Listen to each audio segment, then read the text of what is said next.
All right, more 49ers injury return news and a Brock Purdy, Mac Jones duel update. Some new stuff here from the 49ers facility.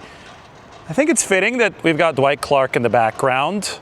The helmet was too noisy today because there was some construction going on there. But Dwight Clark, receiver, look at this. Jauan Jennings, receiver, back out at practice for the 49ers today. I think that he is on track to play Thursday. Also returning big Alfred Collins, size 18 shoes, 7-foot wingspan.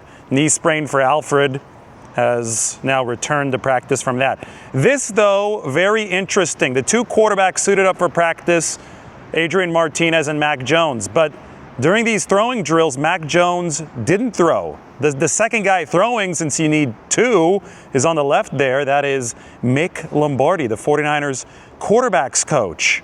And he started complaining that his arm was hurting. He's like, well, you guys are making me throw all this much. Mac Jones, as you can see, dealing with a knee issue, also listed as limited with an oblique issue. There's Mick complaining. And the 49ers are obviously managing Mac right now so he can start on Sunday against the Tampa Bay Buccaneers.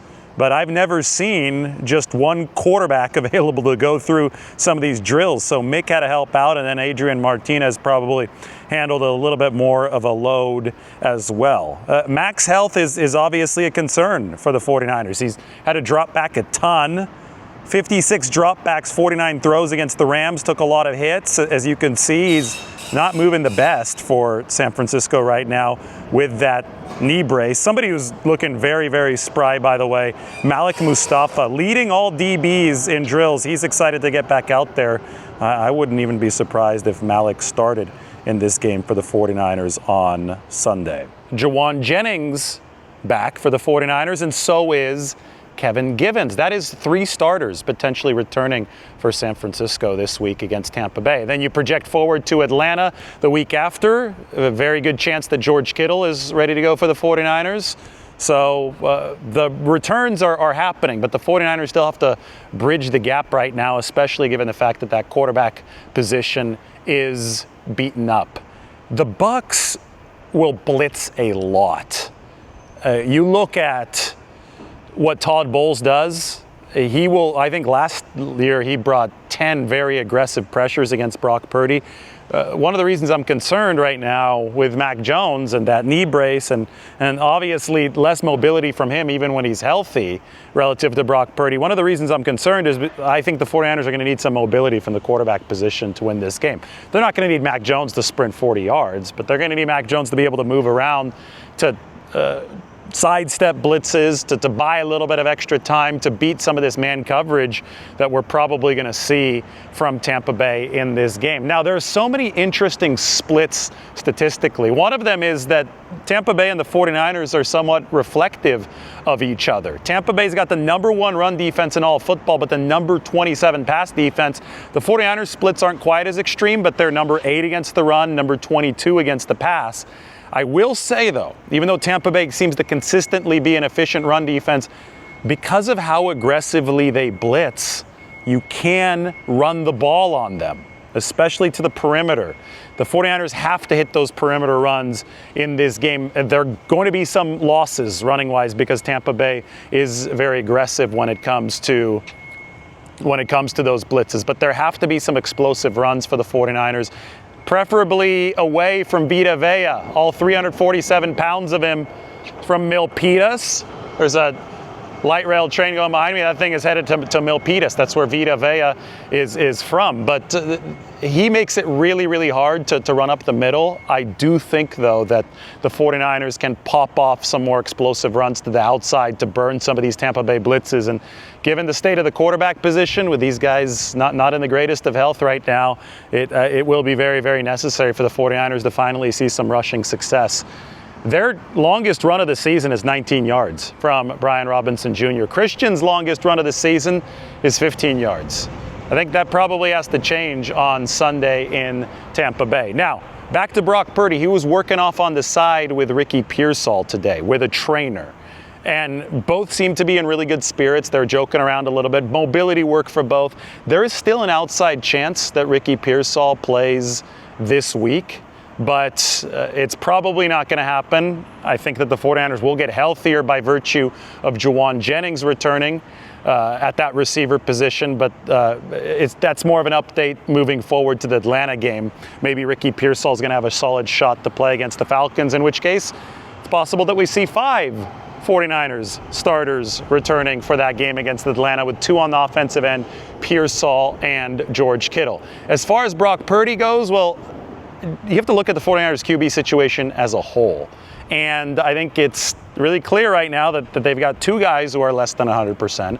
The last time that Purdy played against Jacksonville in week 4, he wasn't yet 100%, but Jones was more hurt than him.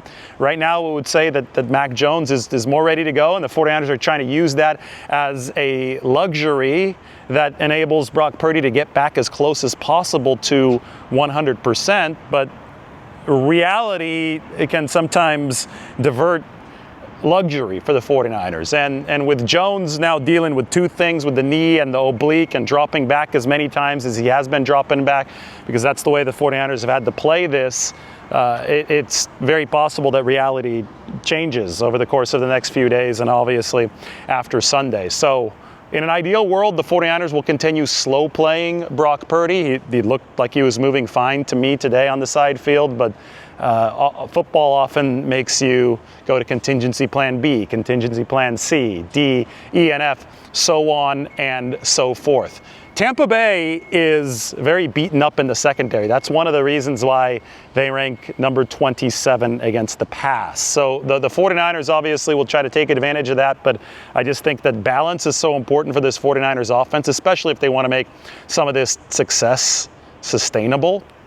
And they're going to have to find a way to roast some of those blitzes, some of the Todd Bowles blitzes that come their way. It's going to be a fascinating matchup. I mean, last year, Tampa Bay gave the 49ers all they could handle. It was obviously a different 49ers team, a different setup. It was 23-20 at the end. Jake Moody finally made a field goal. He missed 3 and then hit the game winner. It took sensational plays from Christian McCaffrey on the wheel route. Brock Purdy made an insane throw, was getting clobbered by an unblocked blitzer on the play. Rainbow throw to Christian McCaffrey. It took that. It took Purdy off schedule, finding George Kittle in the back of the end zone. It took Jauan Jennings delivering on the game-winning drive for San Francisco. Rock Ya-Sin, the veteran corner who was with this team last year, made a big stop to force a field goal for Tampa Bay late in the game to allow a field goal to win it for the 49ers down the stretch. I remember Evan Anderson had a big pressure in that game. He might be called up to help the 49ers along the interior. We'll see exactly what they do to spruce up that line, but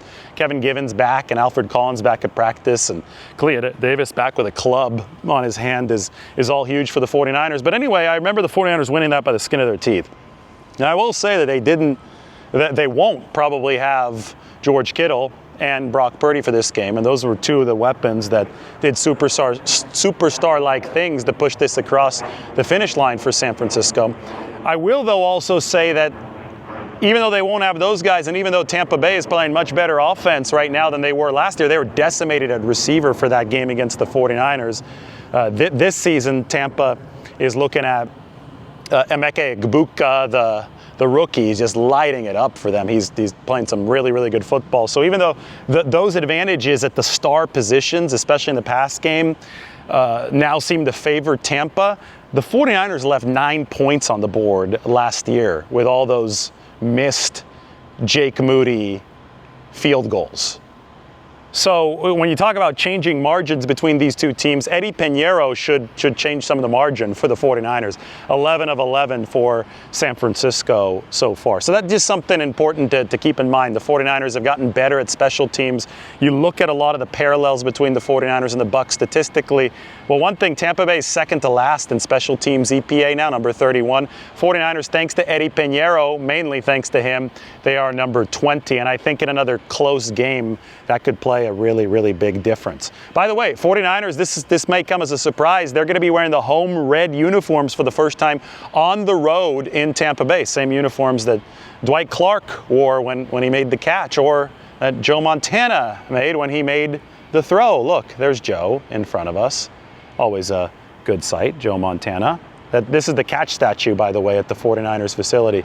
Montana on one side, He's the distance from Dwight Clark, these statues that he was from Dwight Clark when he did throw that ball in the January 1982 NFC Championship game against Dallas. So we've also got to talk about the 49ers defense against Baker Mayfield, because probably this game comes down to that. Baker has been awesome so far this year. There's an MVP discussion for Baker Mayfield. Four of the 5 games that Tampa has played, so 4 of the 5 have been wins, but in all 4 of the wins, Baker Mayfield has led a game-winning come-from-behind drive in the 4th quarter. He is a gunslinger.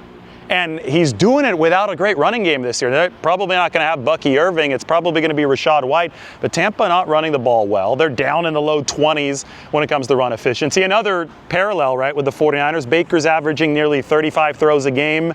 High pass efficiency, number 7 in the league. 49ers are averaging over 40 throws a game. High pass efficiency for them, but not great run efficiency. So that's all similar. It should give the 49ers some pass rushing opportunities, though. And here's the thing. They've got Tristan Wirfs, Tampa Bay does, at left tackle. He's really good, and the 49ers without Bosa, it's going to be really, really hard to beat Wirfs. There is a vulnerability for Tampa Bay on the right side of that offensive line. Charlie Heck, he came in for a cup of coffee with the 49ers last year, filled in for a couple games at the end for San Francisco at the right tackle position. Charlie Heck has been the 2nd worst pass blocking right tackle in football through his 4 games so far this year. He's given up 22 pressures, 2nd most in the NFL. Bryce Huff, who's the 49ers' best available pass rusher right now, he's lined up 50-50, left and right tackle. I think maybe you move him more to the side of Charlie Heck and let him go to work there. And see if you can get Baker Mayfield under enough duress to make a couple mistakes. Like, Mayfield is a gunslinger.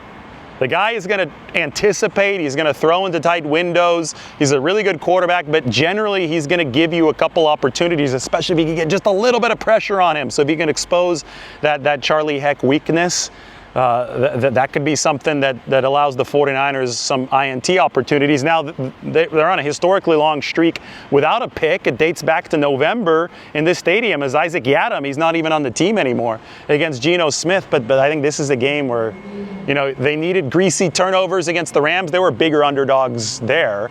They're not quite as big of an underdog here against the Tampa Bay Buccaneers. They're 3-point underdogs, but I still think they need to find a way to win that turnover battle. And one possible method is by getting a Baker Mayfield interception if you are the 49ers.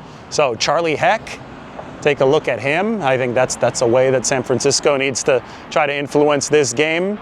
Take a look at the fact that Emeka Egbuka is going to require a lot of defensive attention for the 49ers. And of course, take a look at the fact that on the other side of the ball, when the 49ers are playing offense, Tampa Bay is going to blitz a whole heck of a lot. I know we're in an unusual spot today as we walk by the stairs of Levi's Stadium. This is one of the entrances, as you can see off of Tasman. You can see the big 49ers logo. Look at everybody's brick here. Maybe we got some viewers who've got a brick that we're passing over right now. The new team store for the 49ers, newly remodeled, is out here. I've heard really cool things about the team store. Maybe people can come and check it out. Anyway, that's your report for the 49ers at practice today. New location here at Levi's Stadium. Good location though. We'll probably be back at the helmet. Hopefully they finish a lot of that noisy construction at some point soon. Jennings back at practice, so is Alfred Collins. Kevin Givens, 2nd day back. That's all great. But Mac Jones definitely a little hobbled, wasn't throwing as much as he was on Wednesday. 49ers trying to manage that, but we will keep our eye on the situation. But the good news too, Purdy and Pearsall off on the side. Both looking like they're moving well. 49ers need to get healthier. They are trending in the right direction, but that needs to continue as they head to Tampa Bay for this big game.